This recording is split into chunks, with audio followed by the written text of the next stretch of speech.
Technology known as blockchain is revolutionizing the way transactions are done in a growing number of industries. The Ontario Securities Commission recently held a fintech hackathon. Our next guest used blockchain to win first prize. He also won a spot on the OSC's Fintech Advisory Committee. Here's our recent conversation. Francis Pouliot is the director of the Bitcoin Embassy and team leader at Existence Labs. Francis, I want to start by asking about this new role at the OSC. What is it and why is it important at this stage? Right. The OSC decided to name me advisor on a committee member on their advisory committee for fintech. So what this tells me is that the regulator has an open mind and is looking towards the future. So this is one of the first regulators in the world to integrate a blockchain Bitcoin expert on one of its committees. So I think it's a very good sign for us. The OSC, is the OSC trying to catch up to better understand this technology? And Yes. Is that an important role for you to play? Absolutely, the OSC is trying to catch up, and I've been in the industry for about 4 years now, and every day I'm also trying to catch up. The pace of innovation in the blockchain and Bitcoin space is beyond belief. We usually say that a week in Bitcoin is a year in the real world. So they're trying to catch up, but hopefully our expertise and the expertise of our team from Montreal is gonna save them some time and bring them up to speed, and we will be able to tackle those issues together as the technology and finance evolves. Indeed, you talk about the pace and the innovation being so quick, and when we usually think of blockchain, we think often of just the financial services sector. Where else is blockchain spreading and really beginning to develop? Right. So I think most industries are looking at blockchain in some way or another, whether it be supply chain management, even certification, agriculture. But I think where the actual disruption is happening right now in the non-financial world is definitely the legal space. So notarization, digital signatures, proving contracts, gathering evidence. The blockchain is able to, leveraging the technologies of public key encryption, provide massive improvements in those fields. So anything that has to do with certification or notarization or legal is about to get heavily disrupted.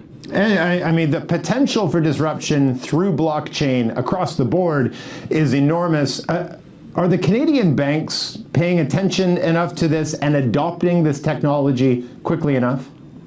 Well, the Canadian banks are all very interested. That means that they are financing proof of concepts, they are sponsoring hackathons, they're definitely doing outreach to the community to get our input. I'm not seeing the banks changing their complete infrastructure to blockchain anytime soon.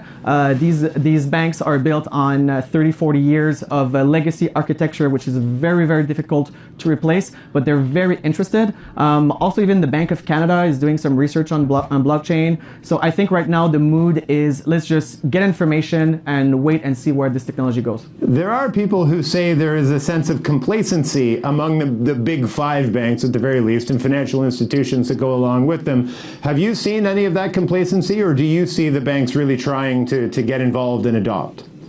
I think historically there has been a lot of complacency, and maybe this is why the fintech sector is booming so much in Canada. I think there is a market void. I mean, there's not a lot of competition in the banking sector, let's be honest, and when there's no competition and when there's very high barriers to entry, you tend to sit on your laurels. So this is where we're trying to come in, right? We're trying to show that there's really disruptive and alternative technologies, and hopefully this motivates the bank to integrate those technologies and provide better services to Canadians. And I mean, every time I read about this, I hear about Canadian companies involved in blockchain and in Bitcoin, that this is becoming our country something of a hub in the blockchain world. What can you tell us about that?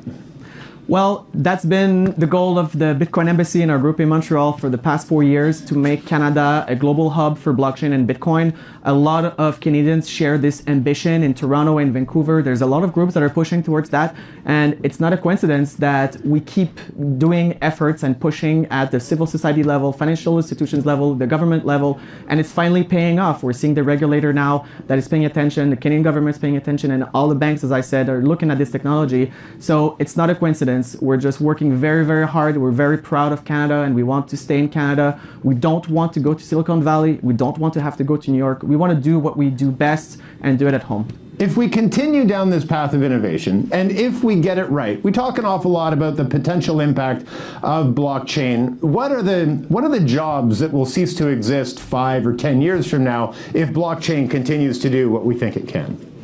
One of the great things about blockchain is it gives power back to people to do self-validation and self-auditing. So the audit profession, I think, is in for some serious trouble because blockchains are so transparent. It's so easy to figure out what happened.